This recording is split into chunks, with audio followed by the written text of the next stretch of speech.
In the dead of night, under a moonless sky, security cameras captured Olivia Strathmore, the domineering head of our HOA, directing a backhoe as it tore into my backyard at 3 a.m., gouging out what looked like the start of a massive retention pond.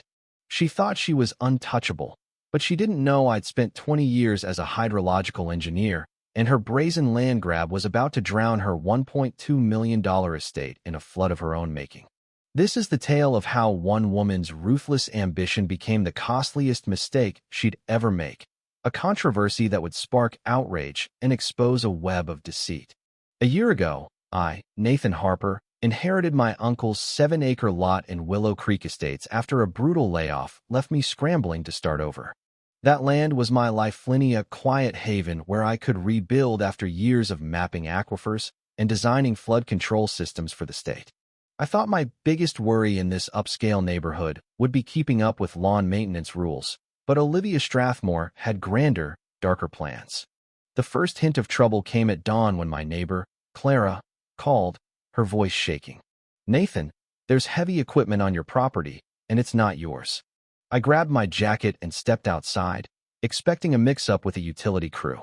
Instead, I found a backhoe ripping into my land, precisely 1 foot inside my property line, churning up rich loam to form what looked like a basin. A wiry operator, sweat beading on his brow, kept glancing at a woman in a tailored blazer barking orders while clutching a tablet. Olivia Strathmore. Her commanding presence was unmistakable, radiating the confidence of someone who'd never heard the word no. What caught my attention wasn't just the trespass, it was the location. She'd chosen the exact spot where an underground aquifer fed a natural drainage channel, a detail only someone with access to hydrological data would know. I strode across the muddy field, my engineer's mind already cataloging violations. No permits posted, no erosion control measures, no notification to me, the landowner. "Excuse me," I said, voice calm despite my racing pulse. "I'm Nathan Harper, and this is my property. What's happening here?" The operator hesitated, looking relieved as he powered down. Olivia turned, her smile sharp as a blade. "Mr. Harper, you're just in time," she said, her tone polished but icy. "I'm Olivia Strathmore, Willow Creek Estates, HOA president. We're constructing a community retention pond to address chronic flooding issues." She thrust a stack of documents at me, glossy and intimidating, but I'd spent decades deciphering water management contracts. The papers were too perfect, hinting at months of planning, with references to Phase 3 infrastructure rights that set off red flags. "Mrs. Strathmore," I said, scanning the pages, "these mention easements, but my signature's nowhere to be found."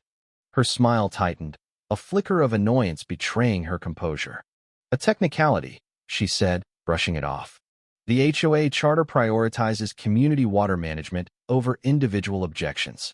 This boggy land floods our streets. We're fixing it for everyone's benefit." She was lying, and I knew it.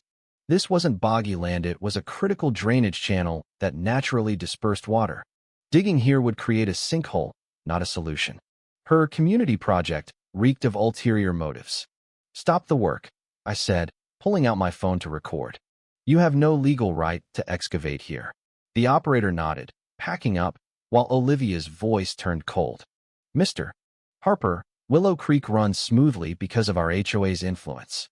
We have connections with City Hall, the zoning board, and legal teams who handle disputes like this." The threat was clear: defy me, and you'll pay. Hydrological engineers see patterns in chaos, and I was already spotting them. That afternoon, I scouted the neighborhood, noticing fresh survey stakes and discreet "We Buy Houses" signs on several lawns. 4 homes had water damage repair vans parked out front. 3 others had cash for home flyers tucked in mailboxes. The coincidence was too stark. Someone was manufacturing flooding issues to force sales at bargain prices, and it wasn't a solo act. This smelled like a calculated real estate scheme.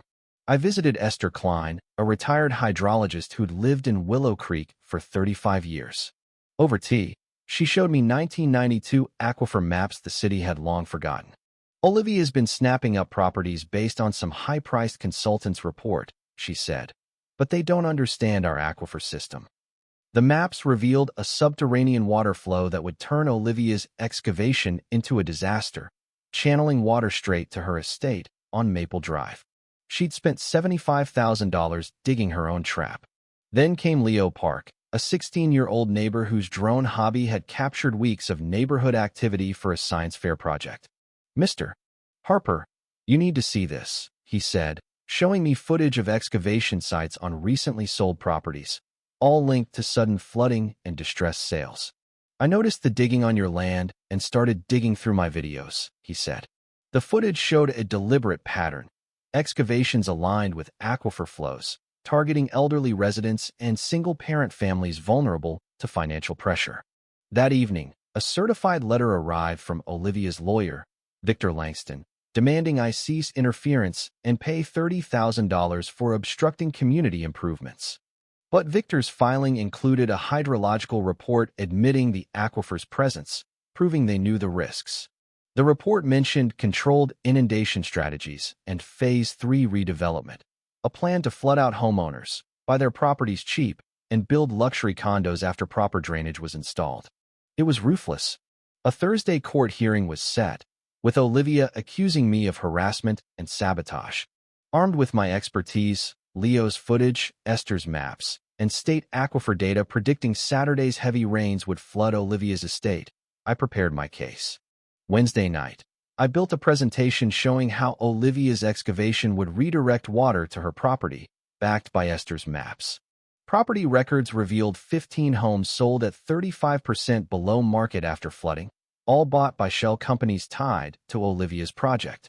Leo's latest drone footage showed Olivia installing industrial pumps and flood barriers at her estate, proof she expected the deluge. In court, Judge Margaret Voss, known for cutting through legal nonsense, heard Victor claim HOA authority trumped my rights. But when she questioned their hydrological report, which contradicted their drainage claims, Victor stumbled. My evidence, Leo's footage, Esther's maps, and my flood projections exposed a calculated scheme. When I showed Olivia's flood defenses, Judge Voss leaned forward. "Mr. Langston," she said, "why is your client fortifying her property against flooding while claiming her project prevents it?" Victor's vague response fell flat. After a tense recess, Judge Voss halted excavation and demanded more evidence by Monday. Saturday's storm was relentless. By 9 p.m., my backyard basin was a shimmering lake, overflowing toward Maple Drive as predicted. Olivia's pumps roared, battling the flood she'd unleashed. At 1 a.m., she called, voice frantic, accusing me of sabotage as her basement filled. Then the fire department called, needing my expertise. Chief Elena Ruiz met me at Olivia's flooded estate, where pumps were overwhelmed.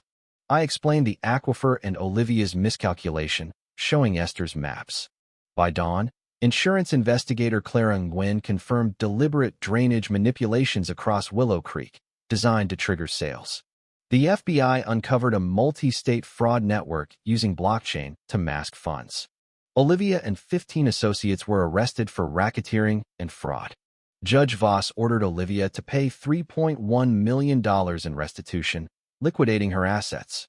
Her excavation site became a protected aquifer zone, and her ruined estate was razed for a community water management school. A year later, I joined the EPA's fraud task force. The Harper Protocol now requires hydrological reviews for HOA projects. Esther's maps were archived as historical records. Leo earned a scholarship for his drone work, and victims formed a watchdog group. Olivia, serving 20 years, wrote me from prison, admitting her greed blinded her to the chaos she caused. By the aquifer zone, I watched wildlife thrive where Olivia's scheme failed. Nature doesn't bend to ambition, and Olivia learned that in the most ruinous way possible.